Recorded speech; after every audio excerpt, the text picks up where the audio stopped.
Doug Richard. Doug, good to see you again. Thank you. So this is a pretty steep valuation. Is it justified? It's a breathtaking valuation. Is it justified? Actually, I think it probably is. I don't think you can easily put a number right now on the potential that Facebook has. It's moved from being an optional part of the world to being part of the world's infrastructure. Yeah, I guess it's far too early, though, to say exactly what the valuation will be on the day, or indeed where prices will go after that. What are you expecting to see?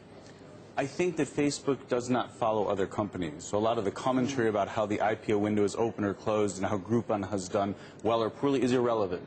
I think that Facebook sets a rather unique standard, and in and of itself is going to set the mark that others are going to follow. Why is that the case? Just explain a little bit about why Facebook is different.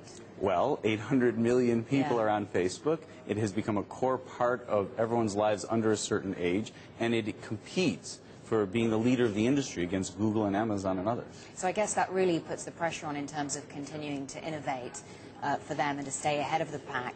How much further do you think they have to run? Because, you know, obviously much of your experience and focus is on startup companies. Do you see a great deal of potential out there? Do you see companies that could be really gearing up to steal a march on Facebook, perhaps even steal their crown? I don't see anything that's likely to steal Facebook's crown in the short term. I think the challenge of the IPO is not that they're going to have to continue to innovate, but they're going to have to resist the desire to stop innovating. Shareholders want immediate results. Facebook tends to build things that are quite controversial for the long term. I think actually keeping their focus on their long-term plans is going to come under pressure when people want immediate results. So how difficult is that? Is that something that's going to become an increasing challenge for them, keeping their investors happy? It will be, just like keeping their top developers happy. All of a sudden they're going to make a lot of millionaires, and a lot of people have liquid cash. So their challenges are going to be on all sides. It is an interesting question whether they should be IPOing at all at this moment. All right, thanks so much. Doug Richard, School for Startups founder and former Dragon's Den investor. Thank you so much for joining us. Thank you, Maryam.